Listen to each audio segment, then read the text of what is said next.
What is up with all this acacia wood? We're going to talk about that and other things here on Wake Up to the Bible. I'm Daniel Kaplan here with my father, Dr. Kaplan. We're reading through the books of the law, Genesis through Deuteronomy over the course of this year. Today we're reading Exodus 26:15 through 30, and I'll be reading from the Robert Alter translation. And you shall make boards for the tabernacle of acacia wood, upright, 10 cubits the length of the board, and 1.5 cubits the width of the single board. 2 tendons for the one board linked to each other. Thus you shall do for all the boards of the tabernacle. And you shall make the boards for the tabernacle, 20 boards for the southern end. And 40 silver sockets you shall make beneath the 20 boards, 2 sockets beneath the one board for its 2 tendons, and 2 sockets beneath the other board for its 2 tendons. And the other side of the tabernacle at the northern end, 20 boards. And their 40 silver sockets, 2 sockets beneath the one board, and 2 sockets beneath the other board. And at the rear of the tabernacle to the west, you shall make 6 boards. And 2 boards you shall make for the quarters of the tabernacles at the rear, and they shall match below, and together they shall end at the top inside the one ring. Thus it shall be for 2 of them. At 2 corners they shall be. And there shall be 8 boards with their silver sockets, 16 sockets, 2 sockets beneath the one board, and 2 sockets beneath the next board. And you shall make crossbars of acacia wood, 5 for the boards of the one side of the tabernacle, and 5 crossboards for the boards of the other side of the tabernacle, and 5 crossbars for the side of the tabernacle at the rear to the west. And the center crossbar and the middle board shall shoot through from end to end. And the boards you shall overlay with gold, and the rings you shall make of gold, housings for the crossbars, and you shall overlay the crossbars with gold. And you shall set up the tabernacle according to the fashion of it you were shown on the mountain. All right. Lots more direction. I'd like to say this. Yes. The slaves worked for a long time as slaves. And at the end, when they left with great wealth from the Egyptians. That's right. And now they're utilizing it. They have the resources to make this tabernacle according to what's been commanded here. Right. I'd like to also quote, because of its hardness, acacia wood is an excellent material for building furniture. I see there's, and I see here it's durable and so on. So it's a quality wood. It's a quality wood. Yeah, you're getting back to my original question. Yes, I wanted to respond to Daniel's comment about acacia wood. Yes. Something else that I think has been pointed out that I believe is true from what I've seen is that acacia trees do not bear any sort of fruit or anything like that. So it might be another reason why they would do it, because why would they be chopping down and using the bark of a tree that's also good for fruit or food? That would seem more wasteful, right? Mm-hmm. And so so that's something to keep in mind as well.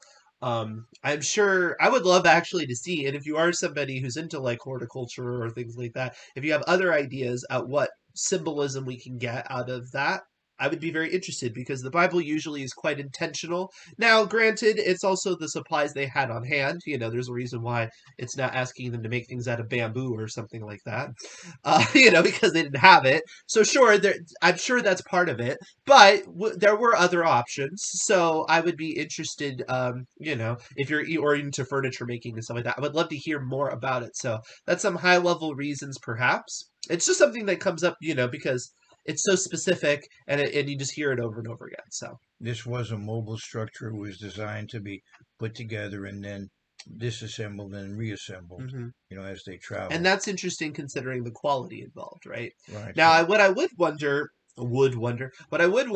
is whether or not acacia wood might be good for that. It might be a durable wood that is more portable or lighter in some way. That might be part of it as well. There might be something practical about it.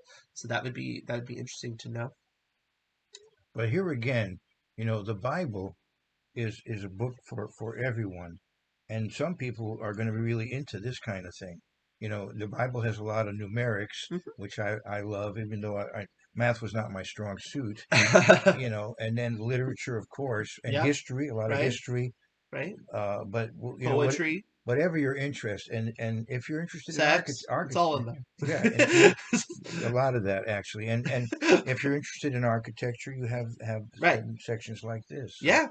So there was a very there was an evangelist who was, teacher of mine, and I knew him well, and also his son was a minister. I knew his son very well. He had several children, but one of them was a student with me. Another one was older and was a pastor of mine for a while.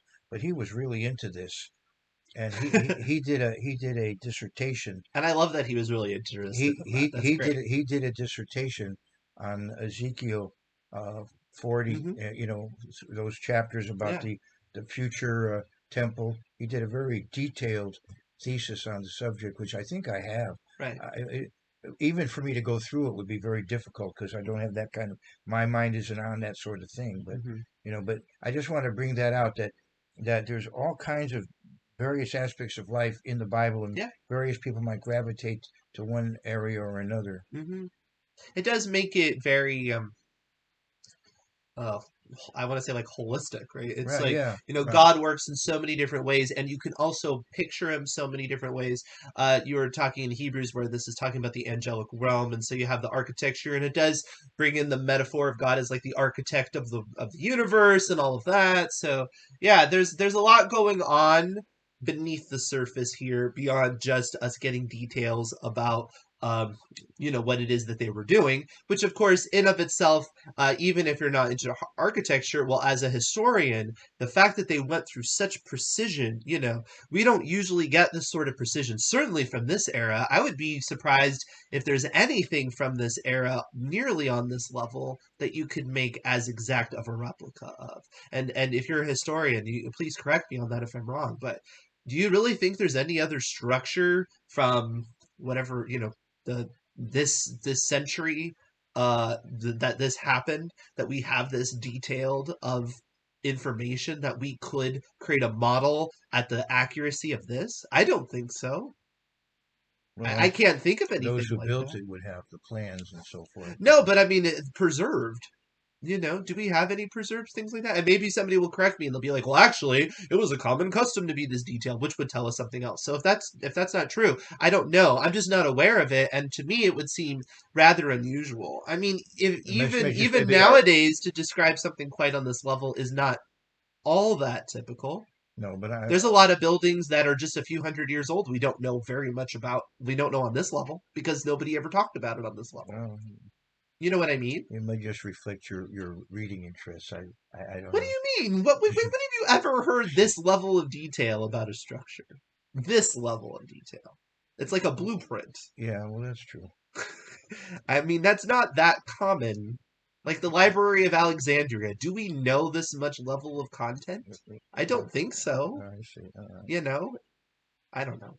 The Hanging Gardens of Babylon. Do we really No, all know? right. No, that's a very good point. Because look at how different it's pictured. Yeah, They picture it all different ways because right. they don't know They that don't. level of Right. detail. There you go. And those were things that people went from, miles around to see, and Right. they were wonders. The And seven wonders of the yeah, world. Yeah, right? right. So, like, I don't know. Right. Like the statue of Colossus or whatever. Yeah, Colossus of Rhodes. You mean? Yeah, right. Right. I don't know how much detail we know about it Okay. in terms of the exact measurements of it and Right. things like that. And again, if I'm wrong, please correct me. Go ahead in the comments. I just think this is actually rather unusual. And I would think, at any rate, even if it's not that unusual, I would think historians would just really appreciate the fact that they were that meticulous. This is the kind of information that historians always want, right? Right. You want that level of data because you're Right. like, wow, I could actually like know for 100%, what it looked like. That's great. Right. Yeah. Right. It's a wonderful thing. Okay. All right. Let's move on. Let us move on, and we will talk more about these details of the tabernacles. In the meantime, like, subscribe, hit the bell, and we will see you tomorrow.